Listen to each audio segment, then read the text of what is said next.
예금자 보호 2배 상향. 봄의 세무인 킹세입니다.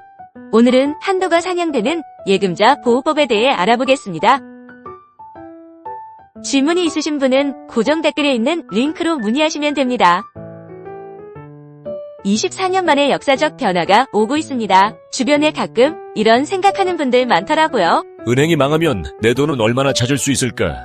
우리 부모님 세대는 정말 많은 금융위기를 겪으셨잖아요. 그러게 말입니다. 1997년 외환위기 때는 정말 난리였죠. 한순간에 9군데 종합금융회사가 동시에 문 닫는 걸 보면서 사람들이 얼마나 당황했을지. 그리고 2011년 저축은행 사태도 마찬가지고요. 그때 얼마나 많은 분들이 밤잠을 못 이뤘을까요? 이런 일들을 겪다 보니까 예금자 보호제도가 정말 중요함을 뼈저리게 느끼게 되는 것 같아요. 지금은 5천만 원까지 보호해주고 있는데 1억 원으로 올린다는 얘기도 나오고 있더라고요. 그렇습니다. 물론 수억 단위로 예치하신 분들에겐 여전히 부족할 수 있지만 그래도 이전보다는 2배를 더 보장받게 되니 그나마 다행이라고 생각합니다. 부모님이 그날 아침에 뉴스 보도를 보고 바로 은행에 가셔서 정말 다행이었네요. 그때만 생각하면 만약 그날 경기 은행 부도 소식을 늦게 들어서 은행을 못 갔다면 다 잃을 뻔했습니다. 정말 생각만 해도 끔찍하고 아찔하네요. 그런 경험이 있으셔서 금융안전에 대해서 더 관심을 갖게 될 수밖에 없을 것 같아요. 아무래도 늘 불안하긴 합니다. 드디어 우리나라 예금자 보호 제도에도 중대한 변화가 찾아오고 있습니다. 2025년 9월 1일부터 예금자 보호 한도가 기존에는 5천만 원에서 2배 껑충 뛴 1억 원으로 상향. 이는 2001년 이후 무려 24년 만의 변화라고 할 수 있습니다. 1. 시행 시기 확정. 언제부터 시행되나요? 금융위원회 공식 발표에 따르면 2025년 9월 1일부터 예금보호 한도가 1억 원으로 상향됩니다. 입법 예고기간을 거쳐 금융위원회 의결, 법제 처심사, 국무회의 의결 등 법적 절차를 완료한 후 시행된다고 합니다. 그런데 왜 꼭 9월 1일이어야 하나요?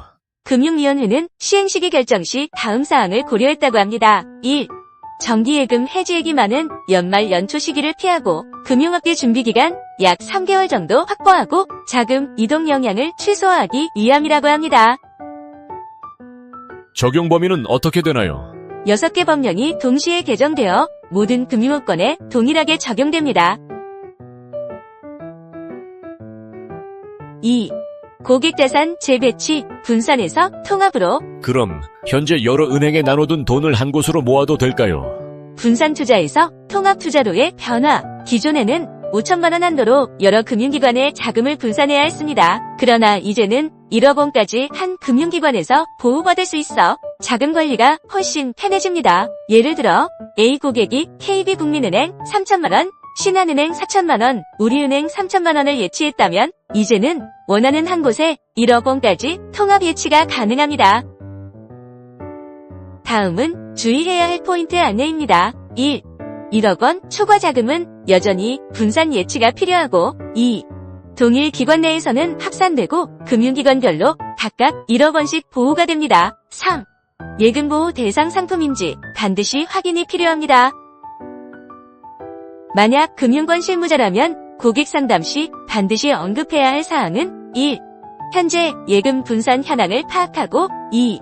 1억 원 초과 자금의 안전한 운용 방안 지시 3. 금리와 안전성을 고려한 최적의 금융기관을 추천하고 4. 예금보호 대상 상품 여부 확인 등입니다. 3. 리스크 관리 강화의 방안으로 금융기관별 적용 원칙. 예금보호는 1인 1금융기관당 1억 원이 원칙입니다. 동일 금융기관의 기준. 같은 은행의 여러 지점은 하나로 합산. 인터넷 뱅킹, 모바일 뱅킹은 하나로 합산. 농협의 경우에는 지역 농협은 각각 별개 금융기관으로 보호 대상 상품과 비보호 상품의 여부 확인이 필요합니다. 보호 대상 상품과 비보호 대상 상품 안내. 보호 대상 상품에는 보통예금, 정기예금, 저축예금, 당좌예금, 퇴직연금이 있습니다. 비보호 대상 상품에는 양도성 예금증서, 환매조건 부채권, 펀드, MMF가 포함됩니다. 예를 들어 B고객이 국민은행에 보통예금 2천만 원, 정기예금 6천만 원, CD 3천만 원을 예치한 상태라면 보호받는 금액은 8천만 원이 해당되는 겁니다. 4. 상담 업무 개편, 금융 고객 안내가 달라집니다. 변경 전과 변경 후 비교표입니다. 화면 참조하세요. 고객별 맞춤 상담 전략을 알아보면 1. 자산 1억 원 이하 고객이라면 한 금융기관 통합 예치 가능하고 금리 조건 좋은 곳으로 이동할 것을 검토합니다. 2.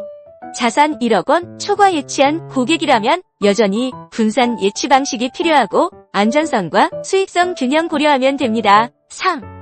중소기업 고객이라면 운영자금 보호한도 확대로 안정성 증대하고 법인통장과 개인통장을 별도 관리해야 합니다.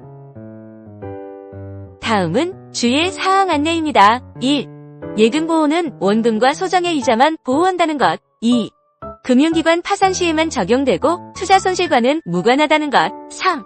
보호 여부는 상품 설명서에서 확인 가능하다는 것입니다. 예금자 보호 한도가 1억 원 상향되는 것은 단순한 숫자의 변화가 아니라 예금 고객의 자산 보호 수준을 한 단계 끌어올리는 역사적 변화로 인식해야 합니다.